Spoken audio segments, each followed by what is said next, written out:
My guest today, by the way, this is the Falsifiable Podcast. I am your host, Eric Denton. My guest is Matt Johnson. He is a writer who's been published in many publications, including Quillette and The Bulwark, and he has his personal Substack, which you can find, and it's very interesting.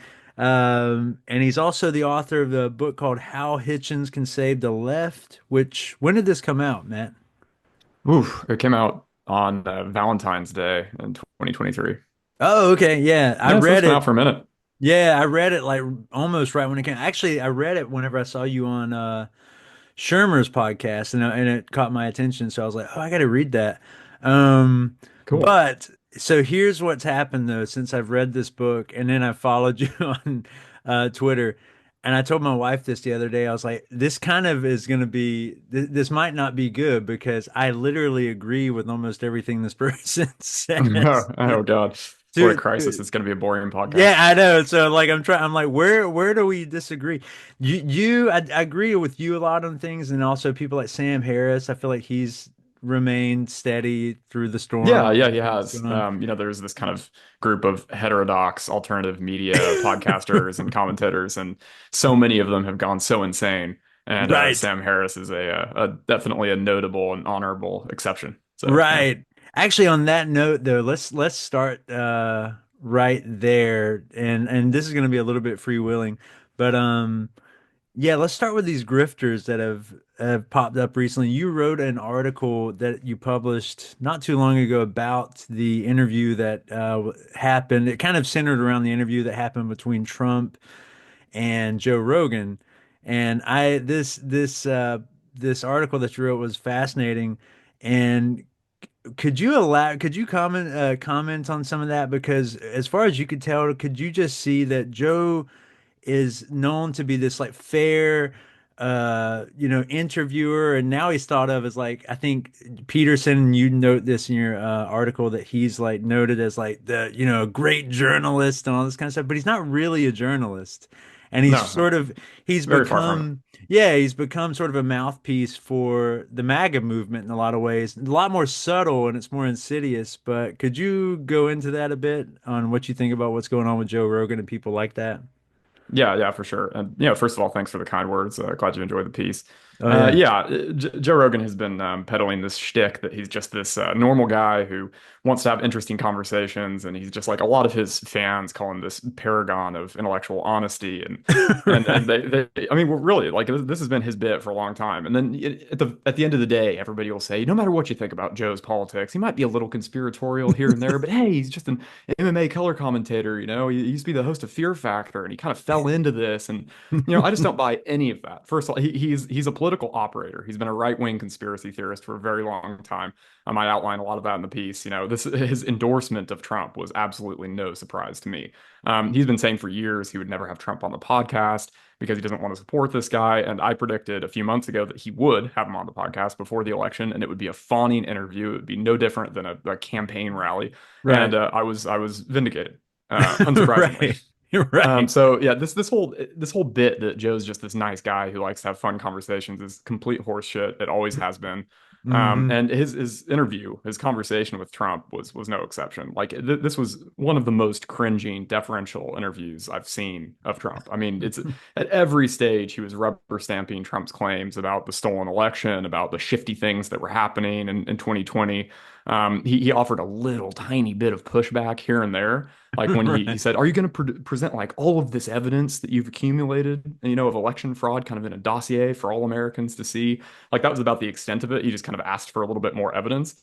Right. But he said mail-in ballots that they're very shifty. It's clear that the Democrats have weaponized the Justice Department and the media against Trump. It was just down the line rubber stamping every last talking point. So Right. yeah, Did you notice at the end of it too that toward the end they even talked about, he goes, "Oh, so what do you think about what happened with the JFK files? You released a little bit of yeah, those, right?"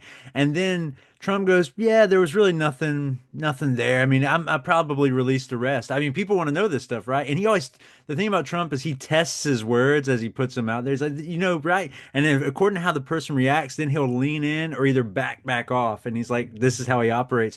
But what was funny about this is like that I took note of is that he said this and he was like, yeah, there wasn't much there. And then he kind of just, Joe was like, oh, okay. Well, he just moved on. I was thinking, had this been a Democrat or somebody on the left or something, Joe would have been like, what are you hiding? Tell me Yeah. right now. You know Oh, of what it would have course. been Of like? course. Yeah. I want to talk about the JFK thing because I noted the same thing.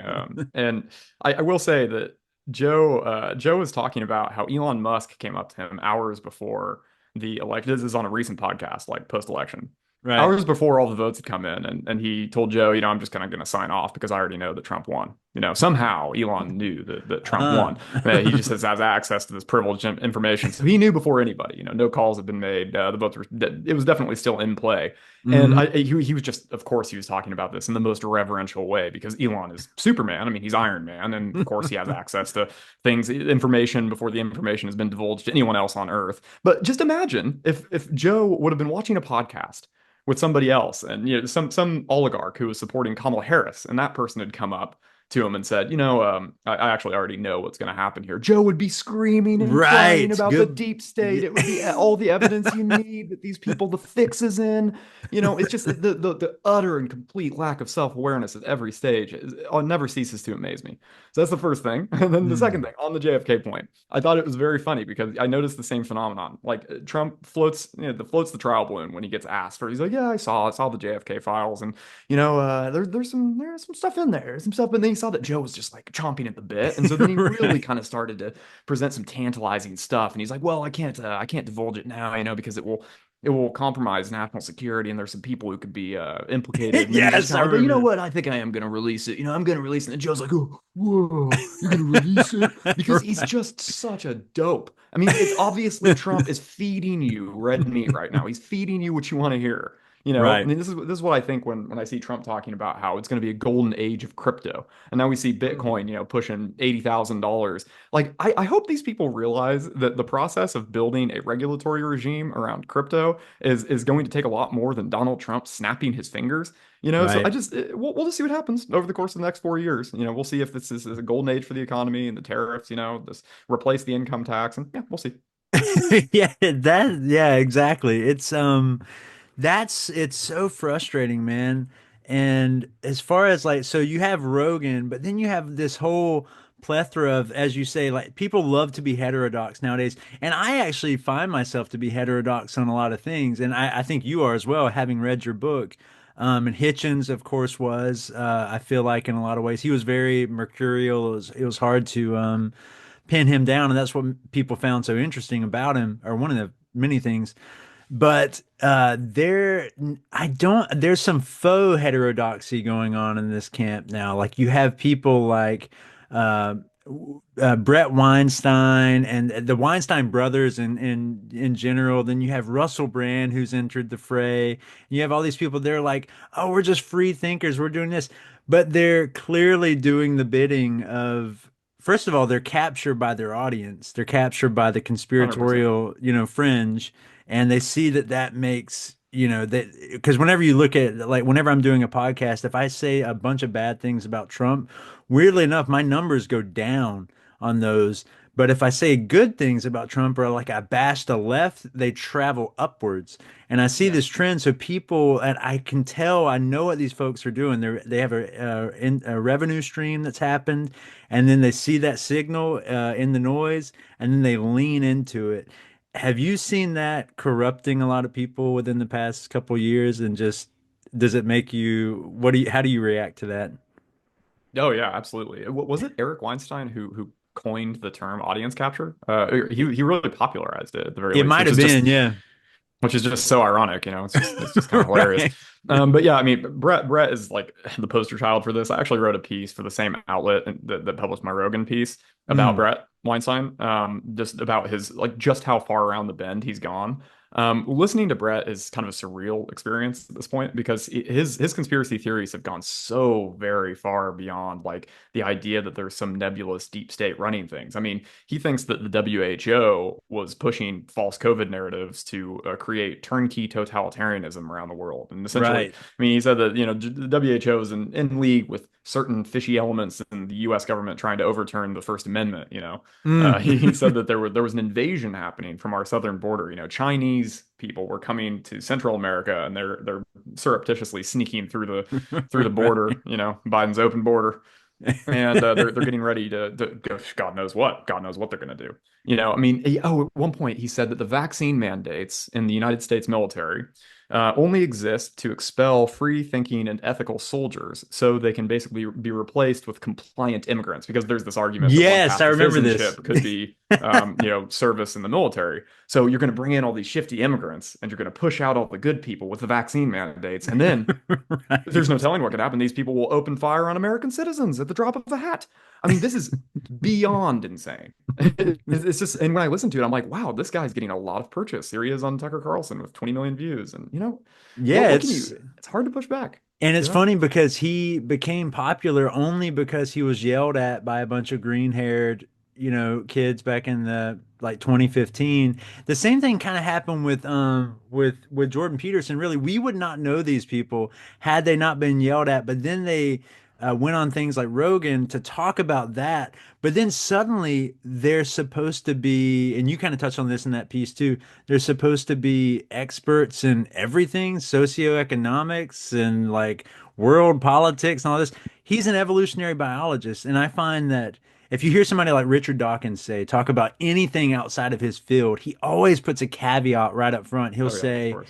he'll say, I don't, that's not something I look into, or that's not my thing, but here's my opinion, take it for what it's worth.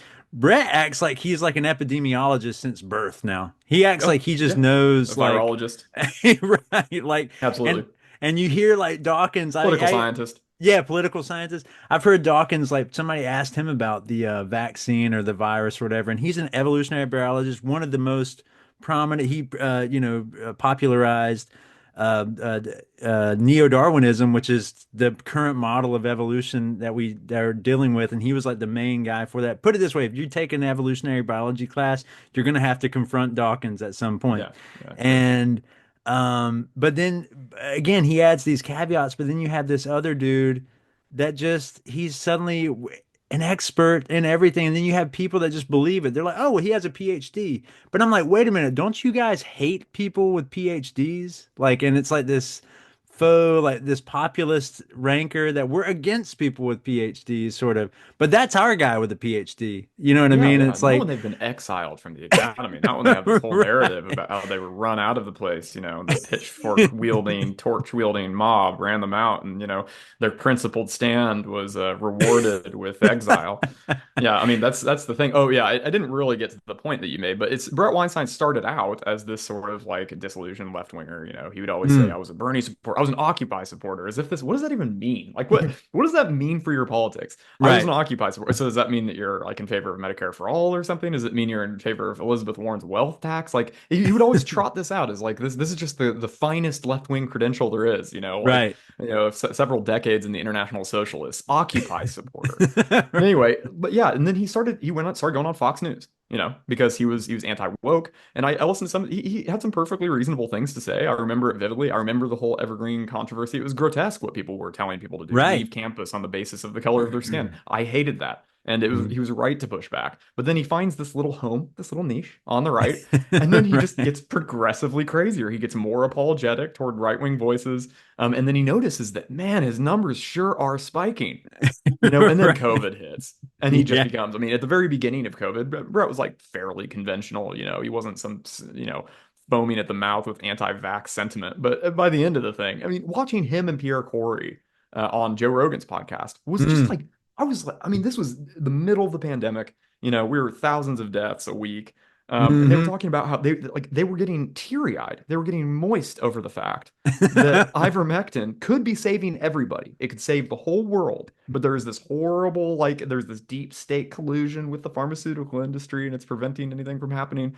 So they were just like, there's like, it's the gravest crime of the 21st century. No, the gravest crime maybe in human history that we're letting all these people Right. die. And I was Right. just like, God. So anyway, that was the process for Brett. And so many of Mm. these guys follow the Right. same process. I'm seeing it among people I really admire. Ayaan Hirsi Ali, unfortunately, is a very clear example Yeah. of this. I mean, Yeah. she's just become abjectly pro-Trump, you Mm-hmm. know?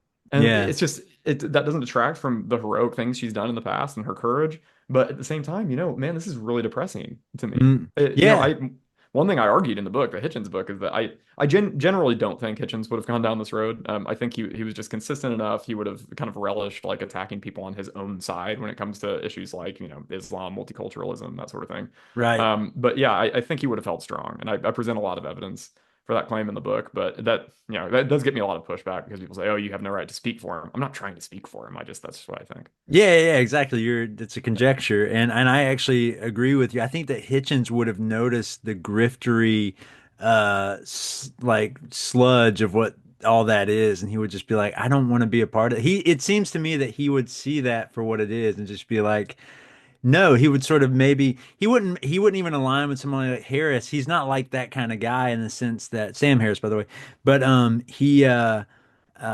because he doesn't really want to align himself with anybody. About That's the thing about Hitchens. He's He very much relishes opportunities to attack his own side, whatever that side might right. be.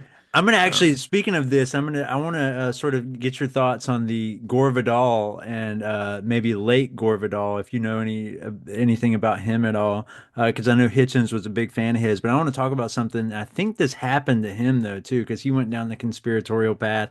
Hitchens actually wrote a piece about him, kind of demolishing Vidal in one of his essay books or whatever, even though Yeah, that he was one did. of his heroes, at It's one called point. Vidal Loco. Yeah. Yeah, and it Yeah. was, and I agree with the piece completely. And I loved Vidal back in the day, but he sounded like Alex Jones at the end of his life. I mean, Yeah, he did get really bad. And I don't know, he's such a to me he's a very Chomsky-ite figure, I mean, he would say similar things about how the United States is just this utterly pernicious force in the world. Yeah, I mean, yes, Hitchens often used the word masochism to describe that view. I'm right. actually currently reading a book called The Myth of American Idealism by Noam Chomsky and Nathan Robinson, who's Mm, he founded Current Affairs, which is a left-wing outlet. Yeah, and it's just like a complete so far it's just a complete rehash of standard Chomskyism. mm, It's a long litany of American crimes, and it's all about how the United States is making the world a much, much more dangerous place. The idea is that America is this ultra cynical country that you can find, national security council documents dating back to the middle of the 20th century where people are just talking about carving up the world, not valuing human rights. And I'm just like, yeah, I totally agree. There have been a lot of cynicism in the history of American foreign policy. Our behavior in Indonesia, Vietnam, right, uh, Iran with Mossadegh, all of this stuff. It's horrible. Yeah, I totally agree. But it's just this. I know that when it gets to the present day, what you're going to have is apologies for Putin, and you're going to have like right, accusations that NATO is responsible for the invasion of Ukraine, and you're going to say that the invasion of Ukraine is no different from the invasion of Iraq, and no matter what you think about the invasion of Iraq, they are quite different. right. So anyway, it's just but yeah, Vidal went down that road real hard, and I think that's why Hitchens The thing about that turned is on I him. feel like whenever you have people like Vidal talking about the American Empire and how we should end this and that, I do feel like we'll since we've gone down the Vidal road for a minute, we'll linger here for a second. But like I do feel like it oh, what was I going to say with this? I had a thought here.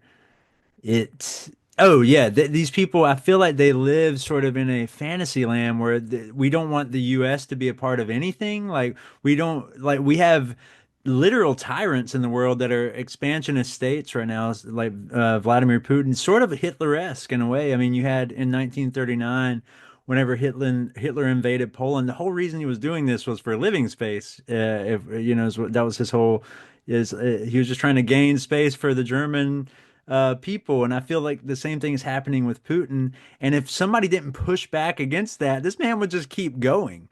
So we have to have the US or some force has to push back against these people. We don't live in freaking Willy Wonka and the Chocolate Factory. We have to have, an army that does this and that. And when you have voices like Vidal's, especially in his later days, or of course, Noam Chomsky, where you just what are we supposed to do, just be complete isolationists and like we're just this peace loving people who don't live in the real world and just what I mean? It's like there's sort of a Hmm. there's a fantasy about a lot of that thinking in my opinion, and they might have. I'm not saying that Noam Chomsky's not a smart guy or Vidal, like clearly they know their stuff, but it is a masochism. I think you're right. I think Hitchens was right to point that out. It's very like um, uh, to blame everything on us. There are enemies out there. This it's not like we're just living amongst friends. You know what I mean? Yeah. In a world of friends. So that to me, I Yeah. think is frustrating.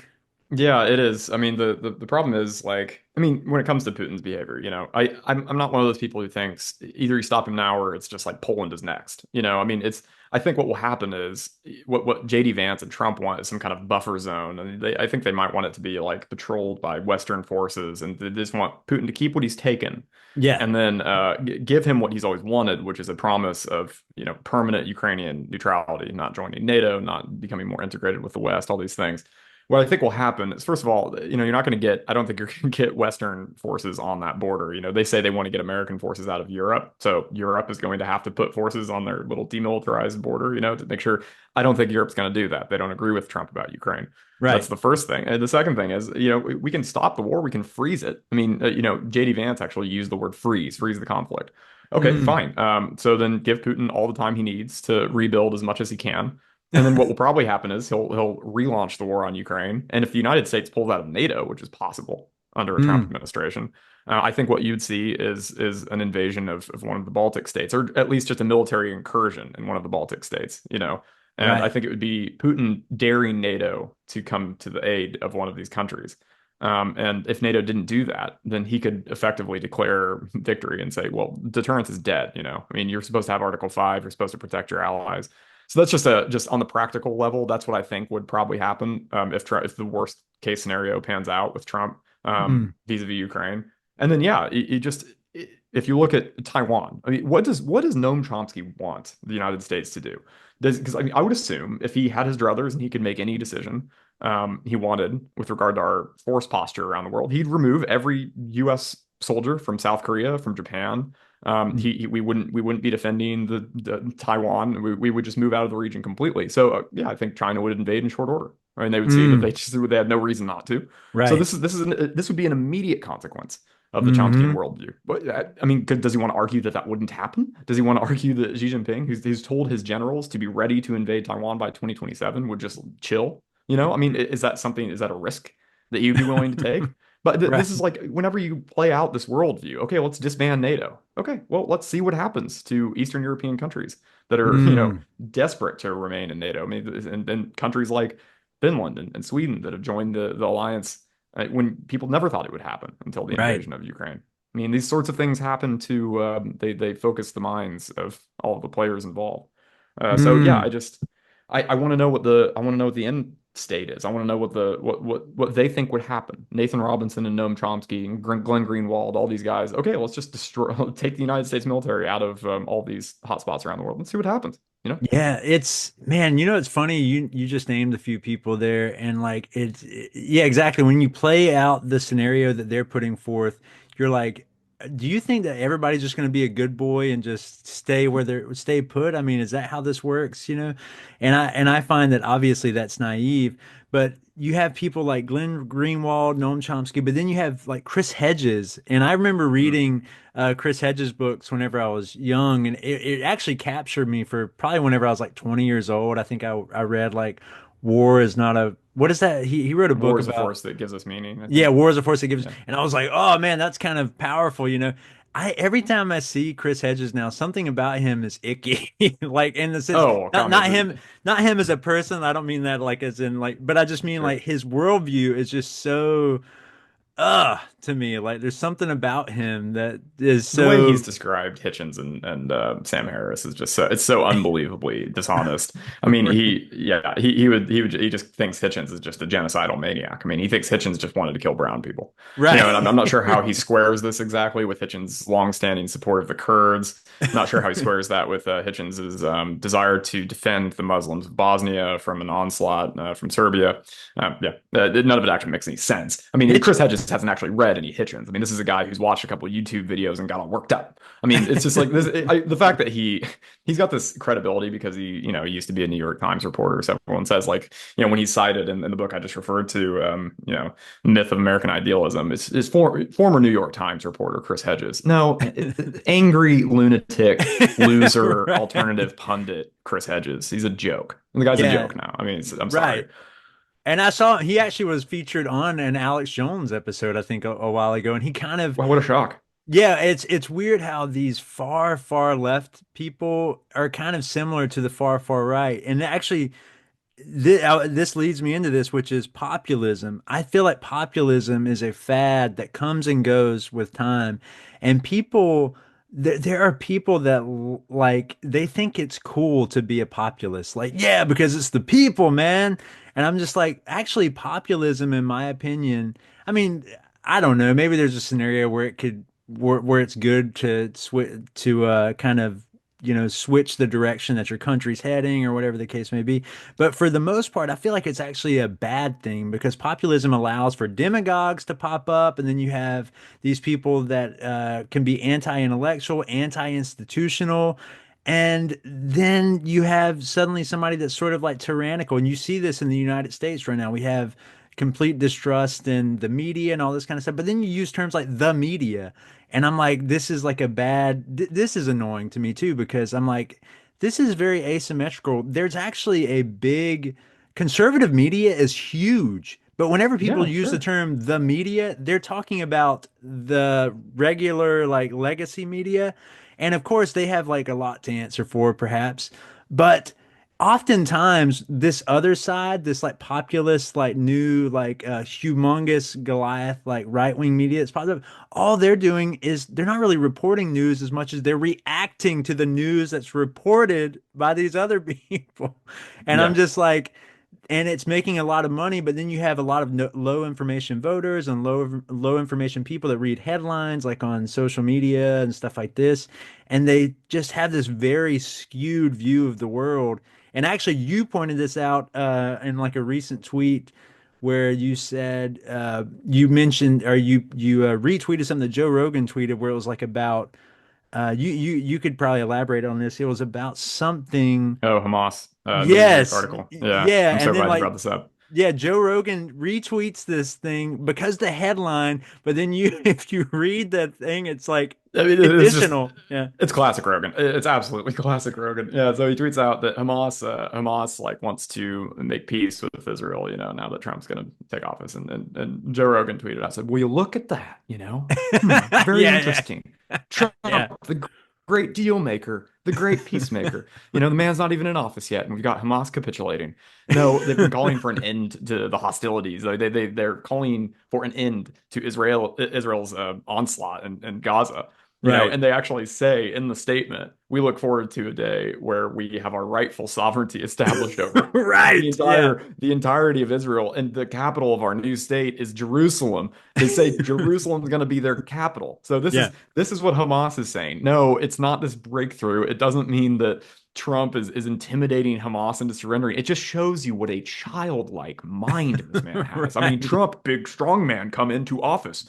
Trump win, Trump scare Hamas. No, that's not how the world works. They're just saying the exact same thing they'd always say. The thing I think will probably happen is that Trump will give Bibi a much blanker check to do what he Mm. wants in Gaza. He's not going to get pushback from the United States about human rights. And Trump wants the thing to be over. It's true. I mean, to the extent that Trump wants the war to be over, okay, fine. Say he's oriented toward peace. But the Mm. way in which he will be okay with Israel conducting itself in Lebanon and Gaza, I think is going to horrify a lot of the folks in Michigan who decided not to vote for Harris and decided to Oh, either it sit this one out was or cast their votes for Trump. No, this guy boasts about being the most pro-Israel president in history. hmm He always talks about moving the U.S. embassy to Jerusalem. He talks about giving, identifying or accepting Israeli sovereignty over the Golan Heights. This is not a guy who's going to be pro-Palestinian by any stretch. So yeah, right. yet again, the brilliant American voters, who think of this as some kind of iterative game where they can just, like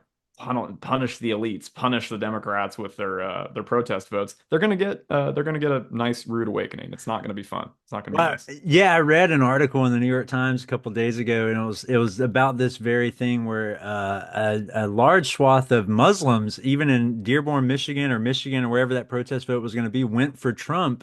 And then when asked why they did that, it was the answer came back, well, he said he wants peace. And I Oh was like, God. Oh no. but then they asked, they were like, well, why didn't you? I mean, Harris obviously wants peace. They were like, well, she didn't have a plan though. I'm like. Trump didn't have a plan either. His whole plan was, he actually said this verbatim, I want Bibi Netanyahu to end this war quickly. Yeah. Okay, those words, you can interpret that in many You can ways. What end a is it? war quickly with carpet bombing. Right. You Or can end a war quickly with a nuclear weapon. I mean, exactly. it's just obviously that's not what he's calling for. But who knows what he's calling for? I mean, I think he would be that you wouldn't be getting like restrictions on which weapons the United States sends to Israel under a Trump administration. I promise you. I promise Right. that's not going to happen. And Right. just I don't want to be too flippant about American Muslims who are upset. I mean, these are people who, might have family members involved. Correct. Shadi Yeah. Hamid has written a lot about the conflict, and he thinks that the Biden administration's approach has been unacceptably callous. And I understand that when the human toll is as high as it is, I Mm, totally do get it. What I'm pushing back against is this idea that Trump is going to be better. Like this is Mehdi Hassan was recently on the Bulwark podcast, and they were having the same conversation. He was talking to Tim Miller, the host of that show. hmm. And Miller was like, I don't understand why people are doing this. Like why Muslim Americans who are sympathetic to the plight of the Palestinians want Trump. And Mehdi just kind of said, well, I'm not in a position to lecture them because they're more intimately involved with this, personally involved. Okay, that's fair. That's fine. I'm not personally involved like they are or might Mm, be. But that doesn't change reality. I mean, that doesn't change the fact that we're staring down the gun barrel of a Trump presidency now, and he will right. not be a friend of the Palestinians. It's just you have to vote. You have to vote for one of the two people who will win. There's Right. 100% chance it's going to be either Kamala Harris or Donald Trump. There was a 100% chance. You Right. know, That yeah. article, though, also talked about another reason that they went for Trump was because he was more aligned with their social politics, and like Muslim politics are obviously a lot more, uh, for lack of a better term, like anti-LGBTQ and all this kind of stuff. Um, actually, and that sort of that kind of leads me to talking about Kamala's campaign, which was, to her credit, she didn't run a lot on identity. I mean, that I could tell. She didn't talk No. about her womanhood. She didn't talk about, this was foisted on her a lot by the right. She didn't talk about being a black woman or anything like this. Came up, and it's like at one point, but she never leaned into it. Is my point. And but sadly, she didn't divorce herself from some of the more stupidity, like stupid identitarian politics that were on the left. And do you have any words about that or comment about identity politics on the left? Yeah, I have a lot to say about this. It's Yeah. a big theme of the Hitchens book. I'm really critical of identity politics. I've always thought it was just like a huge own goal for the left. I think Mm, it's a sort of betrayal of one of the most admirable left-wing traditions, which is an idea of universalism. We're all just human beings. right. And this has always been a core proposition on the left. International socialism, what Hitchens was so enamored with, was always like borders don't matter, races don't matter, genders don't matter. Mm, What matters is the victory of the working class over the oligarchs. So but the heart of that point, the idea that, and this is why Hitchens would always say, we need to approach the world as if every single life in every single country has as much value as our own citizens. I mean, he thought, like he always said, internationalism was the highest form of patriotism because he thought that was the best expression of our most fundamental values, which, mm. means all men are created equal. All men, unfortunately, all people are created equal. So this is a tradition on the left, and it's one that's kind of fallen by the wayside. So anyway, these are a few of the reasons why I hate identity politics, and I just think it's extremely counterproductive. I mean, the identitarian explosion on the left in 2019, 2020 set the party back. And it really would have set the party back if somebody other than Joe Biden, except for Mm, maybe Pete Buttigieg, but he was never really going to win. I mean, let's be honest. If right. somebody other than Joe Biden had ascended to the top of the party, and then we might have lost in 2020 as well, because Right. that was just kind of a breakdown of the traditional intellectual guardrails that exist within the party. I mean, this is when Kamala Harris was saying, she did say that she would be okay with taxpayer funded transitions, gender transitions Right. for In for prison for inmates. I prisoners. mean, Yeah. this yeah, come on, this is not going to play well in the broader United States. And she expressed some sympathy for defund the police at the time. She adopted a series of other positions that obviously came back to haunt her. So yeah, I happily admit all of that, and that could have had a big impact this time around. But I will say, it's ludicrous to say, as Barry Wise just did in a Fox News interview, Mm. that Harris ran on defund the police, that she ran on gender fluidity. She did not Yeah. run on those things at all. She ran on her record as a prosecutor. She was Kamala the cop. She was trying to juxtapose her long career in criminal justice with Donald Trump's Mm. repeated intersections with the criminal justice system. Right. It's just she obviously moved to the middle on every conceivable issue. She was constantly talking about, the United States extremely important role in the world as a beacon and spreader of democracy. She talked about how Donald Trump would be welcomed with open arms by the authoritarian world, and that's not our traditional role. Like, this is the kind of stuff you would have heard Mitt Romney saying in 2012. Like, this is old school sort of Hmm. not neocon values, but neocon adjacent, which Right. I am kind Yeah. of neocon adjacent. I'm happy to just admit it at this point. Mm. So yeah, like she was saying a lot of things that just should have like positioned her as a centrist, and it just didn't work. And I don't know if that's because people held her accountable for what happened in 2019, 2020. I'm not sure if it's just like the perception that it wasn't genuine. I just find all of that so difficult to believe, because Trump is obviously one of the least genuine human beings on earth. Does anyone really think that Trump is a pro-life person? I mean, Right. no, he's Exactly.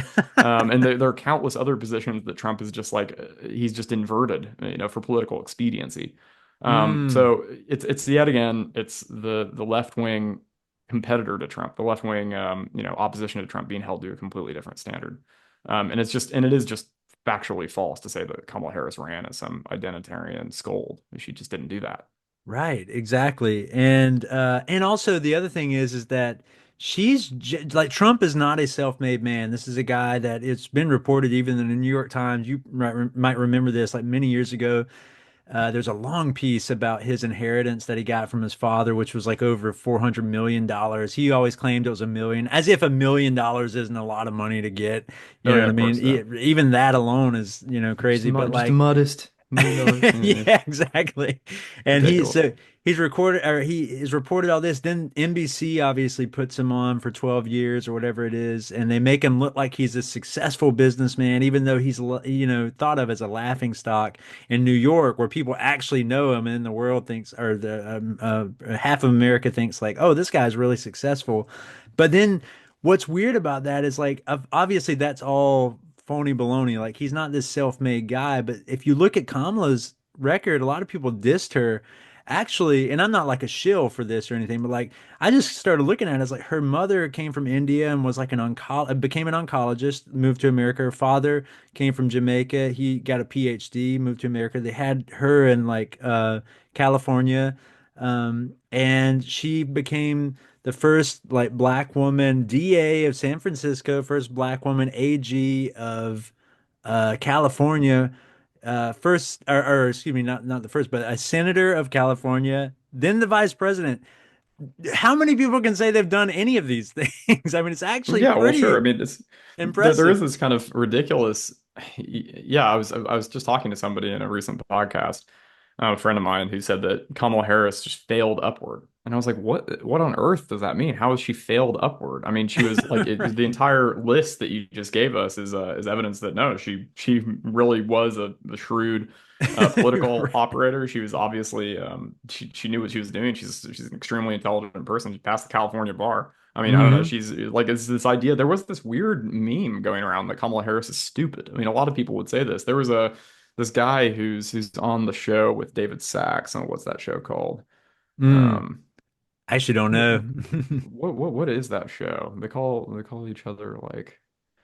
Is it a Hmm. podcast, like a Yeah, it's a YouTube podcast show? with David Sachs and these other Silicon Valley guys. I think maybe like Mark Andreessen is on there pretty often, but I'm not sure if he's one of the hosts. Anyway, one of the guys goes on the Bulwark podcast again, and he said the perception in Silicon Valley, at least in the circles this guy runs in, is that Kamala Harris just isn't smart.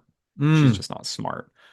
I mean, read some of the transcripts from Trump's rallies. You know, Mm. listen to the Right. people around Trump, like like Millie, who will tell you that Trump didn't know who the good guys were, or even who was on what side in World War One. Right. I mean, Right. this is not a not exactly a mental titan. I mean, Trump obviously has these impressive reptilian instincts about what will play well, and he does have this. He is Teflon Don. I mean, it's really hard to get things to stick to him. Right. Like Yeah. Yeah. he's got kind of a weird, twisted genius for public relations, I suppose. But in terms of just like what he knows, like he always says, "Oh, I'll pass a cognitive test with flying colors," and Kamala couldn't. It's like, I'd love to see Donald Trump and Kamala Yeah. just both take the SAT, just or maybe just both take a multiple choice test about American history. I mean, would anyone bet real money on Donald Trump winning either of those That competitions? And I that do is think that that's funny. probably misogyny at work there. Mm, I mean, mhm. what is why is Kamala Harris not this? Why is she not an intelligent person? Why is she not come across that way? She fumbles over her words sometimes in interviews. It's a very, very common trait among politicians, especially politicians with the weight of the world on their shoulders. Right. Like one reason why she was so guarded and why she didn't do enough interviews like Rogan, I suppose, is that she had 100 days to make this good impression, and she couldn't really afford gas. She didn't have any recovery time. I mean, it was just like, Right. yeah, I think that, and they her numbers improved so quickly compared to Joe Biden's, and the money flowed in so fast that I think the party probably just thought, oh, we can just keep this up, and that was a mistake. Like they needed to get her out there much more than Mm. they did, and in sort of informal environments. But that's just a tactical error. There is But yeah, it's Yeah, and there is that asymmetrical grading going on because, like, anytime if Trump did any sort of cheating to succeed in life, it's like, oh, he didn't pay his, like, we'll say, well, look, he didn't pay his taxes like you folks did, blah, blah. They're like, because he's smart.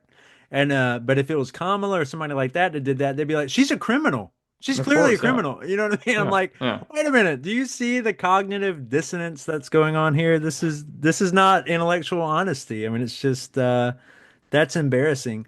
The other thing about this, and I was going to talk, and I wrote it down here, is Elon Musk.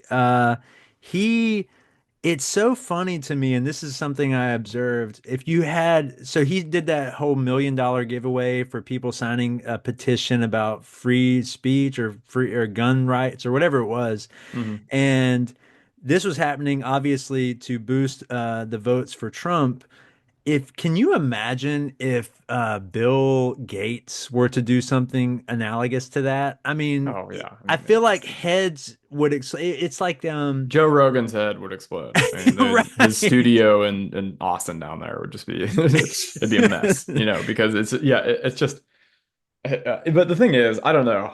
I guess one thing that we have to do going into the next Trump term is just we just can't be surprised. We can't be incredulous about Trump being held to a different standard because this is just always going to be the case. Mm, I mean, the question is why? Why are Americans doing this? Is their memory really so short that they really forget January 6th? They forget that he tried to overthrow an election. right. Um, there's this idea that's existed in Trumpistan forever, the idea that you take him seriously but not literally, Correct. and this is why and this is probably a good rule of thumb that you can't obsess over every sinister thing Trump says. You should pay Mm, very, very close attention to what he's trying to do, and it's an open question as to what he's going to try to do. I could see him really, one thing he said during his victory speech was that, the theme of his presidency would be promises made, promises kept. mm. Okay, well, if that's the case, then we've got, tens of millions of people getting deported and all these other horrors. We've got Right. 20% tariffs across the board, 200% tariffs on like cars coming from Mexico. It's gonna be a real party. Right. Um, but I think it's extremely unlikely that he's going to be able to do 5% of what he's promised to do. I mean, there's going Mm, to be massive legal challenges to his deportation scheme. I think it's likely that, really Republicans could get hammered in the midterms if he tries to do this, and it's just a complete boondoggle, which I think it will be. mm. But the question is like, why are people rolling this dice? Why did they want to get to this point? And I think that we've just entered this era of political nihilism where Yeah. um, people are voting very performatively, and I know that there are a lot of people who focus group voters and who pay close attention to polling data and exit polling about the issues people care about, and they'll say, no, people really do just care about the kitchen table issues. They care about the cost of groceries and all this stuff. And I just don't think that captures it. I really don't. I think we're living through an Mm, era of collapsing institutional trust. We're living through an era of conspiracism, of like filter mhm. bubbling on a really vast scale. I mean, it's much, much more difficult than just presenting a more economically palatable alternative to Trump. I mean, I wish that were the case, but we don't live in a normal political era anymore. People are fooling themselves when they say Harris just didn't make a strong enough case for the Right. opportunity economy. She Right. would have just made a stronger case for the opportunity economy. It would have been, and this is the conceit of people like Barry Wise too. Mm. I mean, she Yeah. thinks that, yeah, it's just they didn't talk to the needs of everyday Americans. It's hard to pin down Barry Weiss lately. I feel like she flirts so much with like the people that like the populists and all that I'm just thinking I don't actually think she agrees with some of these folks. I'm thinking of people like Matt Taibbi and like which I don't have I don't know much about Matt. I know he was like a Rolling Stone writer. But then you have like Michael Schellenberger or the San Francisco. I read that book that he wrote, one of the books that he wrote. But these people, all of these people, it stinks because they've all sort of drifted into conspiracy land, and they're again they're captured by their audience. But I sort of with Weiss with Barry. I sort of see her like she's constantly going back and forth. Like she goes over to these people a little bit, but then she'll talk to somebody like Sam Harris, and it'll kind of bring her back, a little bit. But then it's sort of this like she's having I don't know, maybe like an identity crisis as far as where she's at politically She's or a something. little Or bit of a chameleon. I yeah, mean, it's just I don't think she likes Trump on a personal level. I think she's revolted by many of the things that I mean, here's something Trump has said in the past. I want Jews to handle my money. That's Mm. something Trump, that's a Trump quote. He Right, feels more comfortable when Jews are handling his money. What does Barry right, Wise think about that? Like it's funny. There's all right. this endless hand-wringing over anti-Semitism on the left. What about his veiled comments about, George Soros running everything? Hanging I out mean, with this Nick is Fuentes. I mean, like, hanging out with Nick Fuentes. I mean, thank you. Like this is right. yeah, I brought this up in a recent conversation, but yes, what would Barry Wise say if Mm. Kamala Harris had a meeting with Nick Fuentes? I mean, I just mean, it would be wall-to-wall coverage in the free press. I mean, it, it would be insane. And but instead it's like she talks about Trump like he is just this sort of like mouthpiece for the disaffected working class all the time. And this is the same shit people were saying in 2016. No, we have to right. grow out of this. We have to grow out of this political framing where like people, coastal elites, parachute into the Midwest and start into like and fill diners with their microphones and ask people, why? Why did you do it? Why do you like this guy? Is why did liberals why did they offend you so much? Like look, I'm not a political strategist. I'm not working on any campaigns. I don't have to win any hearts and minds. Like I'm sure there are a lot of people who will hear my critique and they'll say, okay, well, what are we supposed to do? So we just think that half the country's evil and write them off and hope that Trump doesn't win it. No, I don't think we should do that. But I do think that we need to grapple with the fundamental reality here, and that's that people wanted Trump. They wanted him. Right, right, Okay, they didn't just see Kamala Harris's comments in 2019 and get mad about it. right. It was not just inflation. I think people Yeah. are extremely upset about inflation. That's something you see every day when you go to the grocery store. If you're on fixed income, it's especially bad. I get all that. I do. But My there's something deeper and worse, man. They But like even that though is kind of frustrating because I'm like, obviously the inflation is because we're still bouncing back from the pandemic. I yeah, mean, it's this like has happened this would have across happened the to developed anybody. countries. Yes, it Right. did. Well, our inflation rate right now, I think, is 2.4%. I mean, it's been Right. an unbelievable economic recovery. Unemployment is, I think, 4.1% right now. For Right. many Yeah. months, the wage growth was outpacing inflation. There was Correct. an inflationary surge, and then wage growth was way too low, and then they crisscrossed. This is like it's so frustrating to me that the Biden economy, which is good, which is setting records right now on the stock market, not just because Trump won the election, it was setting records before he won the election. Hmm. The second he takes office, he will start talking about this wonderful Trump economy. He will do it Right. within days. Right. That's not how the economy works. It's a giant ship that takes many miles to turn around. It's not, you don't just walk in there and then say, well, everything's great now. I mean, Right. this is another childlike conception of the world. Like that, and we're gonna have to deal with it, man, Yeah. for years now. We're gonna have to hear about this wonderful Trump economy. This has happened for Democrats for like the last 2 decades, where it's like you inherit a crapshoot, and then you have to build it back up, and you give a silver platter to the Republican. They drop it back off, then you inherit a crapshoot as a Democrat. You build it back up, and then hand it back off, and it's just like this. And that's not new to me. Many people have said this, but this actually, what you just said there leads me to something, and to talk about Hitchens again really quickly. you said that people wanted Trump, and what you're saying there is like implying is warts and all. Like they like that thing about him that he does. I mean, you have the popular vote went to him, the Electoral College, all of that stuff. I wonder how Hitchens would have treated Trump because given how he treated Bill Clinton, and Bill Clinton was actually a rather popular guy, and Hitchens, I often will watch old him on C-SPAN and all, which is gold. I mean, and Mhm. there's this great Charlie Rose. I know you've seen it, like interview that he did where he talks about Bill Clinton, and he just demolishes Clinton about all of his moral failures. And I just Yeah, think, what would yeah, Hitchens that's a have good point. done Yeah. with Trump? Because this guy, it actually is worse than Clinton on a lot of respects. I mean, Clinton at I mean, least, infinitely it, worse. Like you know, even with women, like right, exactly, it's just the sheer number of accusations there have been. And they're all these independent accounts that just happen to converge in these key areas. Getting shoved into a coat closet. The right. sort of stuff that Trump is just kind of known to do. The fact that he's on tape. I mean, can you Mhm. imagine what Hitchens would have said if the exact same, if the Billy Bush tape would have come out and it was Clinton, Oh yeah, oh saying, yeah. let's He grab would, him by the pussy. Yeah, when you're a this would star, you have can been. do whatever you want. Like, I mean, he would have been apoplectic. And I Hmm. don't think that would have changed just because Donald Trump, I mean, people would say, I actually had the tiniest interaction with Matt Iglesias, Mm. because he announced that Hitchens would obviously be a Trump supporter, like Mm. he said this years ago, I think like 2018. And I just said, what on earth are you basing that on? I mean, is it Trump saying that we should take the oil in Iraq as it is isolationism, which Hitchens would have absolutely abhorred?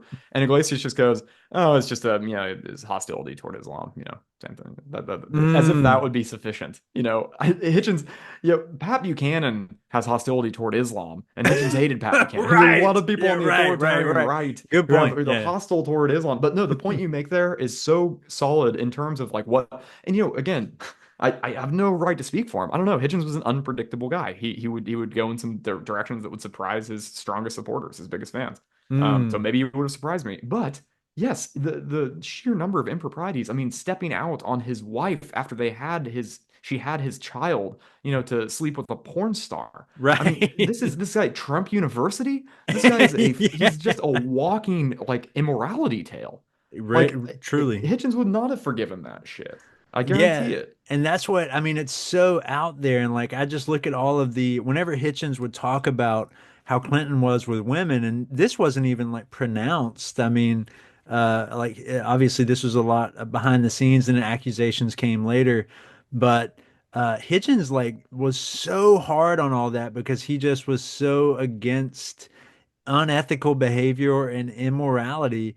And I just think like I'm like, man, if he would have held that same standard to Trump, that would have been a fascinating thing to see if Hitchens were alive to see how he's speaking about Trump. And the reason I say that, why would it be fascinating for this guy? Because a lot of people do it. The reason it would have been fascinating if Hitchens did it, because he was this strange creature that just people listened to because he just you could tell it wasn't a show, like it was coming from his gut and he was and his brain, like, and he was just he had a conviction is my point. And Yeah. I just seeing him argue something, I'm like, this dude is convicted, and it's not like he didn't just look this up on some Wikipedia thing. This is a guy that's read a lot of books, he has a lot in his head, and he's filtering all that through, and you just feel the conviction. So I'm like, it lands better whenever he says it than like as opposed to like some I don't know, like I don't even watch MSNBC or any of that, but some of those folks or whatever, I'm just like Hitchens just he had this way about it was unflinching. It's like in the sense of I'm gonna use this to tie it in. Whenever Falwell, Jerry Falwell died, you may have that famous interview that Oh, he I remember did the with line. Sean Hannity. He was so unrelenting on that. And Sean Hannity is like, "How can you say that Jerry Falwell?" He said Hitchens said something really over the top. I'm terrible about Falwell. Like I think it was about like burning in hell or something like that. Well, he And had the very famous line was if you gave him an enema, he could be buried in a matchbox. right, yeah. Yeah. Right. That was Hitchens' respectful appreciation for that. This is why when I mean, Glenn Greenwald actually wrote this disgusting counter obituary of Hitchens after he died, where he said, you know, he's just an anti-Muslim fanatic, just wanted to kill the Muslims, blah blah blah. This is, I mean, this is Mm. Glenn Greenwald's this vaunted intellectual for reasons I cannot possibly discern. This guy's an absolute embarrassment. But anyway, that's what he said about Hitchens. But the one thing I did that did annoy me was that people went after Greenwald for like bad taste. They were like, "Oh, he's dead now," you know. I Mm. could understand saying it's kind of funny that you weren't more forward about these points when the man was alive and he would have like shredded you in a debate. But Yeah.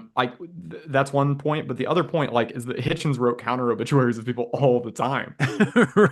You Right. know, like he obviously, yeah, he went on the national networks to say that Falwell was an evil person and he wishes there was a hell for him to go to. Yes, that was what it That was. was Yeah, that was yeah, what it that was. was a classic line. And like he obviously, I mean, when Mother Teresa died, he ripped Oh her. Like when gosh. he Yeah. just let yeah. So anyway, Princess Diana, another classic case of somebody Mm. who's this revered person who Hitchens had like he really had it out for Princess Diana because I think Right. he saw her as this creepy populist phenomenon. I mean, you know, Hitchens, I think his obsession with Clinton is weird. I mean, I think he went over the top. I think his obsession with Princess Diana was weird. I actually think his criticisms of Mother Teresa were very spot on, and like those that's yeah, I don't want to say that he was always wrong when he went after these iconoclasts, Mm. because yeah, his arguments against her were very compelling. It's good that you point this out, though. So yes, some of it was over the top, and I think that that goes again. Though I think there's a real there. The reason that it's fun to watch us is his conviction.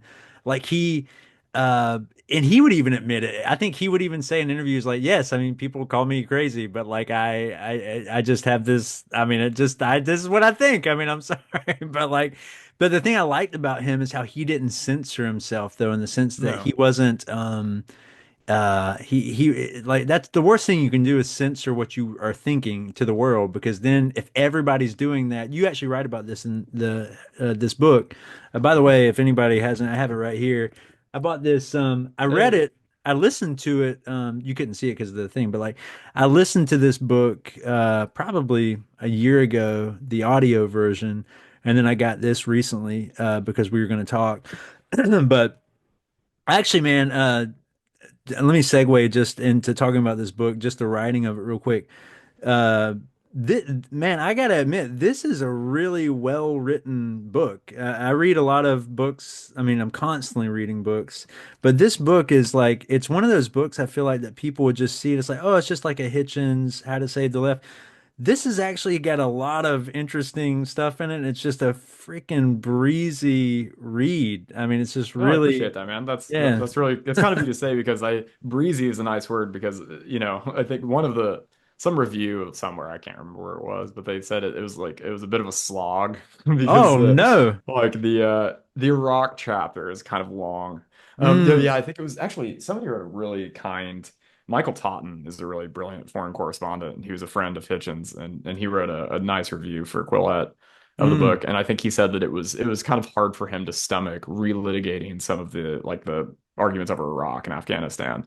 But I think for people who are a little less familiar with that period in American history, and there, I mean, just think about like the number of Gen Zers who are like, I mean, there are people of voting age right now who were not alive when September 11th happened. Right. Like Strange. there, yeah. So I think like it's my point is not to it's not an apologia for Hitchens's position on Iraq, but it encourages people to look at a position that they might have written off as just obviously disastrous and obviously stupid, and look at Mm, it from a different point of view, which is what Hitchens made me do with that war. right. But anyway, yeah, that's an aside. That was probably a long-winded aside. I apologize, but no, thank you for saying that. That I appreciate. Yeah, I mean it's just again and I read it could be lately I've reading a lot of like things like I'm trying to write a book on combining Karl Popper and Darwin right now. So I'm reading a lot of like philosophy and stuff like this. And maybe it was but I'm reading this and I'm just like, man, this is like a freaking dessert just reading this. It's really really nice and fun. Well, thanks, We've man. That's really kind of you. Could you give me just the sort of like, you know, couple paragraph summary of your Popper and Darwin book? Oh, it's about well, basically it's just trying to simplify Popper's epistemology. So I will focus a little bit on his politics, like the Open Society and all that stuff, which I'm a big proponent of. If nobody's ever read the Open Society, that actually is a slog. I mean, it's highly technical if you're not used to that type of reading. You may have read it, but your book reads like you've read it, or your just how you speak, your politics. I haven't. But No, I haven't. yeah, it's a very, very good book. It's a heavy critique of Marxism and fascism and all the isms that were terrible of the 20th century, or yeah, 20th century. No, but my thing is about knowledge growth. How does knowledge grow? What is it? And basically, it's trial and error. And Popper used Darwinism as his like metaphysical framework. So basically, it's like you have scientists nowadays that are talk about things like as if they're certain. And even Richard Dawkins does this, and I love Dawkins. Like I read his books every time he has a book come out, I instantly read it, and I love him. But I feel like there's a lot of critique that goes towards humanists and atheists and all, as far as like certainty, like the universe was this way, and it's because of we know this from empiricism. And I'm like, no, we don't. We didn't see the universe be born. Like we know it from theories, hypothetico deductive theories that are thrown out there, and then we deduce things from those theories. Knowledge is created within our minds, and it's basically just guesses. Xenophanes talked about everything. All knowledge is just a web of guesses, and I actually think that that's the case. So did Popper, but everything, all knowledge is conjectural, is the point, and we should not. It actually leads you away from dogmatism and belief in anything. Really, it's like a hyper version of skepticism. Basically, it's like Hmm. Humean skepticism, but it's okay to be like that because everything's based on explanatory power. This is like a very hard. I'm trying to get this where it can be explained like No, in no, one yeah, just yeah.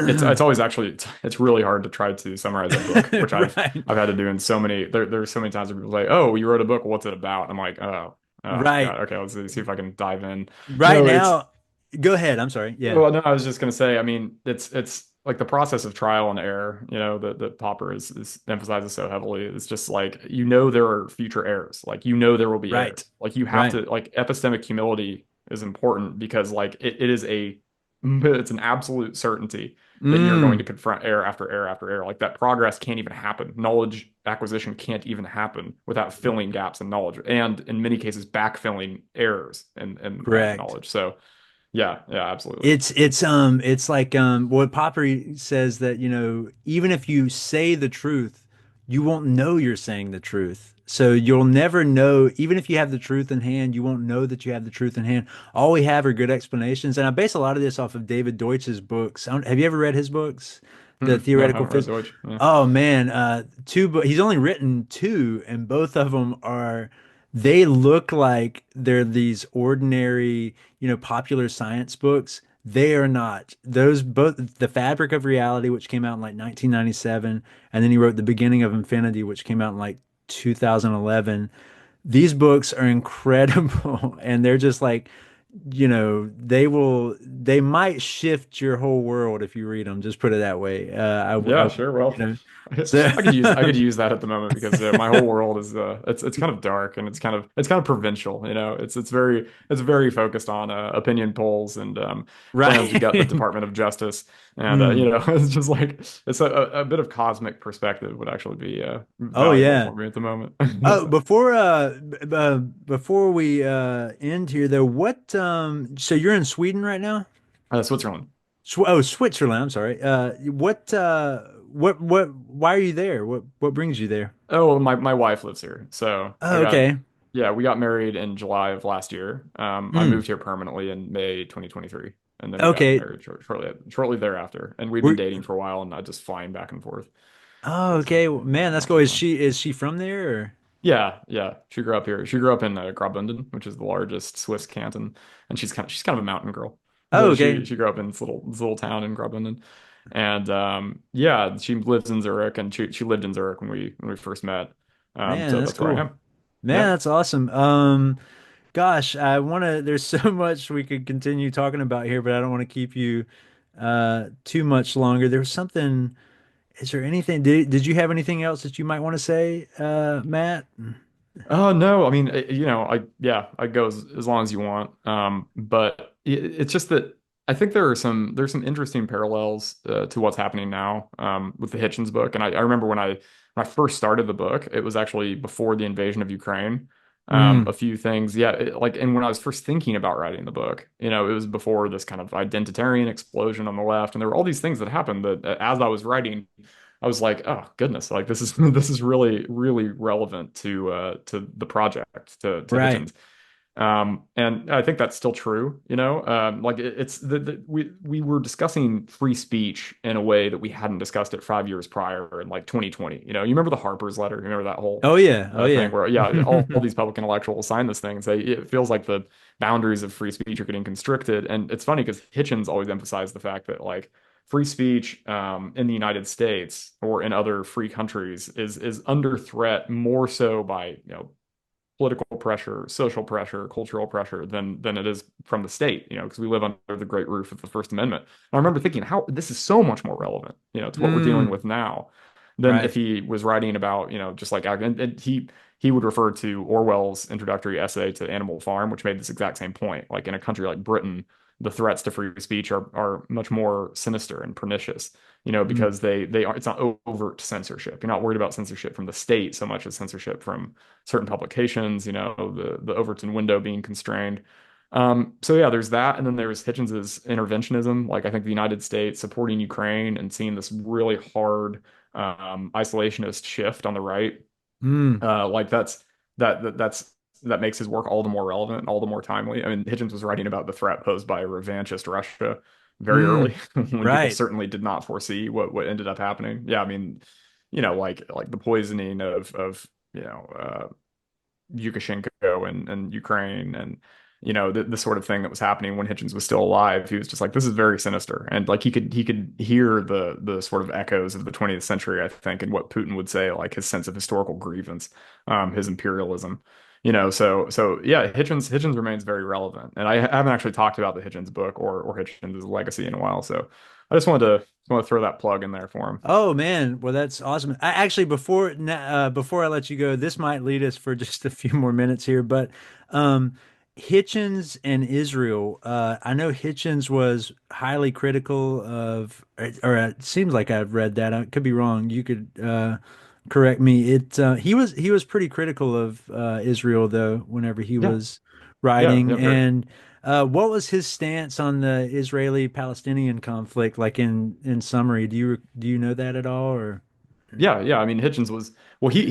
He was actually, I have to say this so advisedly now because words really do shift with time. But Hitchens was very critical of the Zionist project in general. mm, hmm. He didn't like the idea of founding a state on religion.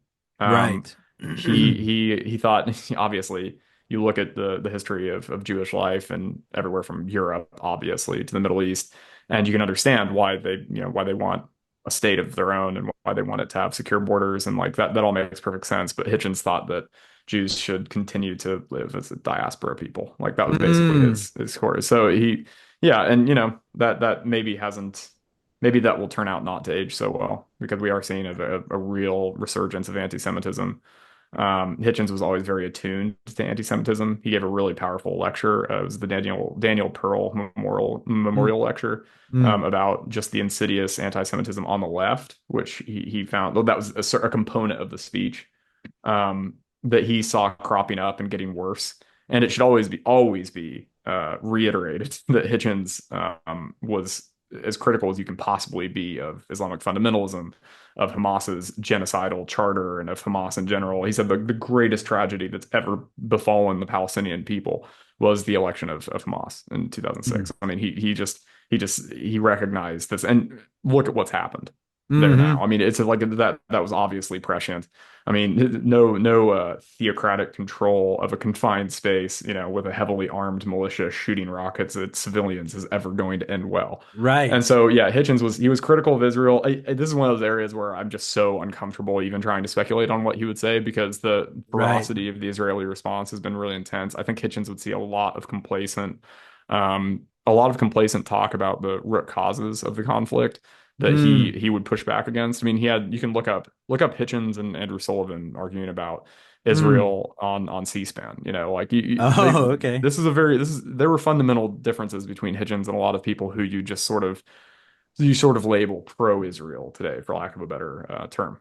Mm. And anyway, yeah, so yeah, he's worth reading on the subject just because he did have a more nuanced perspective than because usually what you get now is like either Israel's a genocidal apartheid state, killing as many Palestinians as possible, or you'll get Israel is 100% in the right, just keep going, like don't this is just like a moot point, fuck Mm. Palestinian rights. Like you'll Right. get one of those views. And you Hitchens is one person who was really nuanced on the subject. That's He discovered late in life that he was Jewish too, which had a really big impact on him. I did not know that. That's Yeah, insane. Okay. Huh.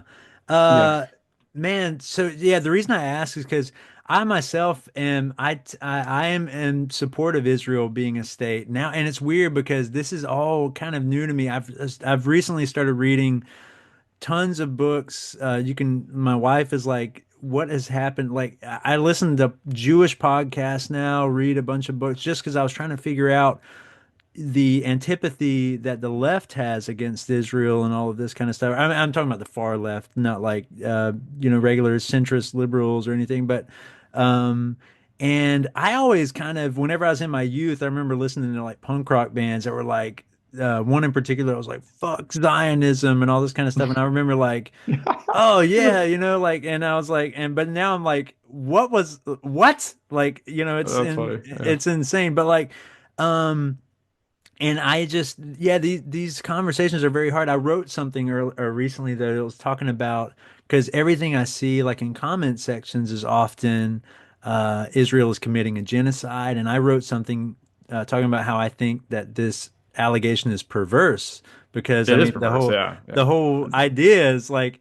I mean, first of all, that was the word genocide was coined by a Jewish guy, a Jewish lawyer in the 40s reacting to the Holocaust, which was indeed a genocide because it was the Raphael intention. Lemkin. Yeah. Yeah, exactly. The intentional killing of a people because of their tribal or because of their tribe or their race or whatever it was. And I Getting the just, Genocide Convention, like creating it and then getting states to ratify it was an epic lift, an extremely difficult struggle. Like this mm, was the definition of genocide is actually quite specific. This is one of the reasons why it's really grotesque to hear the term thrown around so haphazardly today. I mean, and right. then there's just the obvious, there's the obvious objection that, that Israel's a nuclear armed state and there are people who Mm, who can't move on their border. And this is a point that Harris makes often. If you handed Hamas the destructive capacity of Israel, Israel would be gone tomorrow. correct. Yeah. There's no question. So you do have to recognize these very, very deep moral distinctions. Do Yeah. you think that there's something interesting? Like, I never see Douglas Murray on stage. Like, he wasn't on that. You remember that Rescue the Republic rally? Me and Michael Shermer Hmm. did a quick impromptu podcast Oh, nice. talking about that particular rally and it was Yeah. Oh like my God. Rob Schneider was there, and like Rob Schneider's talking about Marxism as if Skillet. he, yes, Skillet was there, man. They were like jamming It's like what? Jesus. Skillet still exists? Like Yeah, the Jesus remnants of rockers. the butt Um, rock era. Like, yeah, and yeah. but it was, but I was, what would have been interesting is to see somebody like Douglas Murray enter that fray because Douglas, his first book, I think it was his first book, is Neoconservatism and Why We Need It, and like, Yeah, I think his very first book was something else. It's actually one that Hitchens reviewed favorably. mm, Yeah, it's called Bosie. mm. Um, I had to look that yeah, up. That's interesting. Yeah, because I actually like Douglas. I mean, he often will. let's see. I mean, he drifts. He'll drift sometimes to the fringe ride or whatever. But he is fun to listen to. But I actually want to see him debate some of these characters that he's encamped himself with that are like these isolationists, because I feel like Douglas would obviously have a different point of view, but he only debates people that are on the far left. And I'm like, I wish, well, let's make this interesting. Debate somebody that is more in your camp so we can see how you distinguish things like Trumpism and isolationism, and let's not make it so black and white. I want to see Douglas go into the weeds of something because he is a highly articulate guy who's just, he's one of those guys that just has the gift of hyper debating posture where it's like he levels people with just like glances and just his smug sort of. Well, it's interesting you bring up Murray because I've been impressed with him in the past. I mean, after Charlie Hebdo, he was one of the few commentators who sort of brought a Hitchensian fury to the thing, you know. I mean, Right. his polemics and defense of free expression were very good. But at the same time, he does say things that make me extremely uncomfortable. I mean, he talks about Mm-hmm. deporting people at Palestinian protests in London, you know, and he's just like, it's like, oh, you know, if you're a terrorist sympathizer, you don't belong in our country. Well, you know, I come from the land of the First Amendment, and Right, right. I think Douglas's ability to determine who's a terrorist sympathizer and who isn't is extremely suspect. Mm. And he will say things like, you know, it really makes me uncomfortable when he'll talk about entire neighborhoods in London that just you just don't see a white person. You know, that's this to Mm. Douglas is some kind of indictment of the culture. He worries about like the idea of white people becoming minorities in Western countries. I don't think about this ever. This doesn't bother me. Like I think if you actually believe in the strength of Western values and institutions, you should be comfortable with not mass. I mean, some criticisms of mass migration that Douglas has leveled are perfectly reasonable. You know, was it Right. smart for Yeah. Angela Merkel to import a million Syrians into Germany? Mm. No, like that was extremely politically destabilizing, and you You could can't certainly make an assimilate argument with that that many, yeah. it's just it's very hard. It's I don't want to take some sort of like I don't want to take some two-dimensional view of the matter. But yeah, and I do think. Oh, by the way, that book, his first book is called Bosie, and it's a biography of Lord Alfred Douglas. So No. yeah, yeah, and no, I think And he wrote it. I think he wrote it when he was like, man, he was like 18 or something. But interesting. Hitchens Yeah. apparently reviewed it favorably. So it's just Okay. a funny intersection. But anyway, so yeah, Murray is he's a brilliant guy. He's a great stylist. Like there are many things to his credit. Some arguments he made in The Madness of Crowds are very solid against identitarianism. Hmm. But at the same time, yeah, one of his books was called Neoconservatism: Why We Need It, and I'm actually really I read that book. Hmm. I'm really glad that you brought this up because it's going to tie back to something I said earlier and meant to close the loop on. Hmm. But Murray is now somebody who is like implicitly or tacitly aligned with many of the sort of Trumpist forces that I find extremely, obviously extremely dangerous. I mean, the Right. most dangerous political forces on earth, in my opinion. Hmm. And I just think that his level of criticism for that movement, the populist right, the nationalist right, is next to non-existent. I mean, he's somebody who would much rather go after the excesses of the left. He would much rather talk about anti-Semitism on the left. You know, he's traveled to Israel and spent a lot of time there, and he's written, and you know, some of his attacks on the left have been, you know, lacerating and good. But at the Hmm. same time, like, is this does he not want to speak? Like, he speaks at the National Conservatism conferences, you know, which are organized by Yoram Hazony and like Yeah. this whole like national conservative movement that's very isolationist. It tends toward isolationism. It tends toward Right. nationalism. It's very anti. This is, people say that Douglas is this like modern day Hitchens because he's critical of Islam. No, that is not true. I mean, Hitchens was a left winger. He really was to the end. He had left wing instincts that were very Mm. ingrained. Douglas Murray is not some new. I remember when Bill Maher tried to say Milo Yiannopoulos was the modern Christopher Hitchens. You Oh know, gosh. at the very least, you can Douglas Murray is less offensive than that. Yeah. But yeah, it's just I really think that watching Douglas Murray and Hitchens debate, you know, because they would have these things they'd agree on, like certain forms of authoritarianism in immigrant communities that you can't allow to stand. You have to have one rule of law for everybody. You know, you can't like so like the excesses of radical and fundamentalist Islam. You know, Mm. I mean, just from God, it's really depressing. Even in Iraq today, we're seeing like a shift toward much more reactionary politics.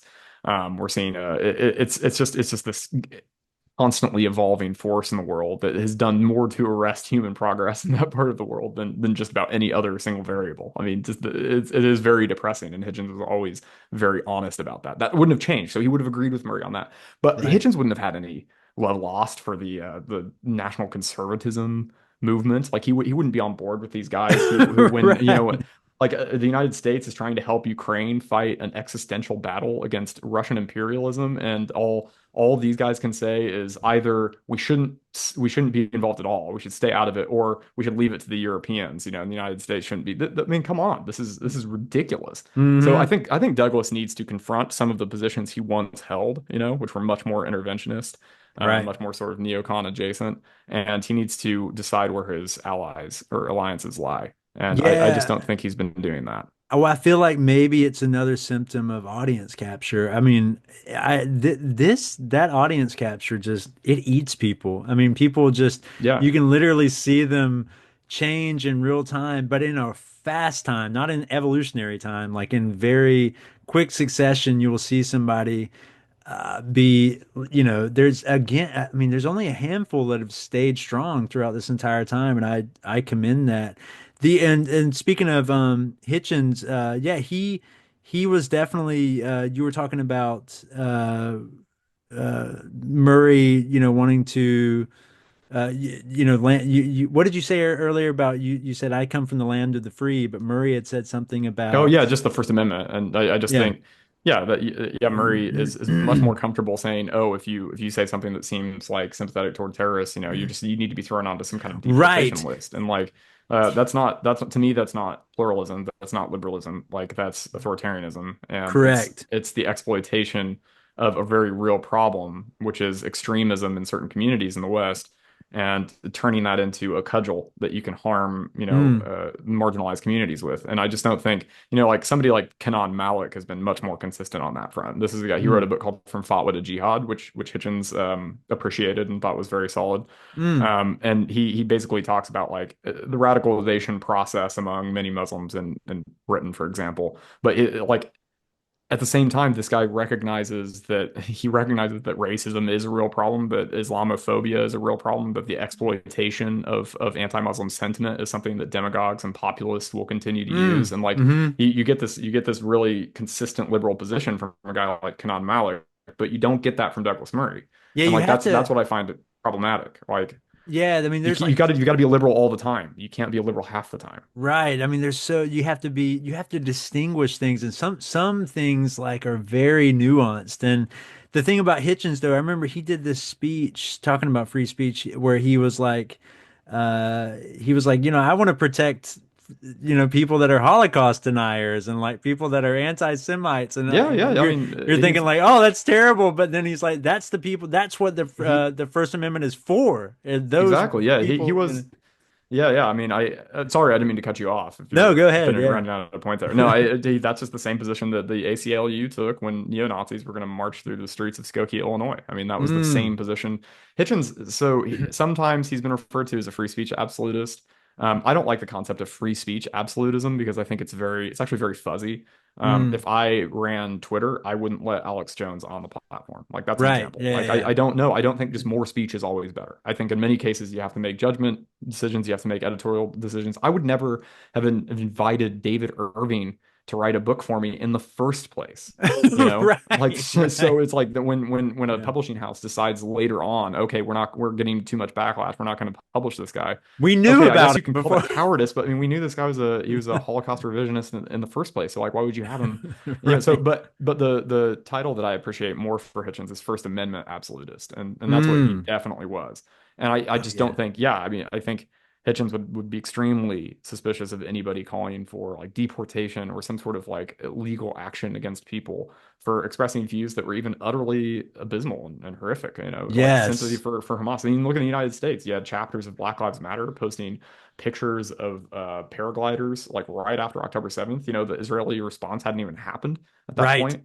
You have professors celebrating it as a legitimate act of resistance, just the slaughter of Well, civilians. Like, yeah, and obviously, this how is horrifying. totally, and how I think Sam Harris has an interesting take on this, which is he gets actually he lost a lot of people, I think, during the COVID years, which is weird because a lot of grifters gained a lot of people during the COVID years.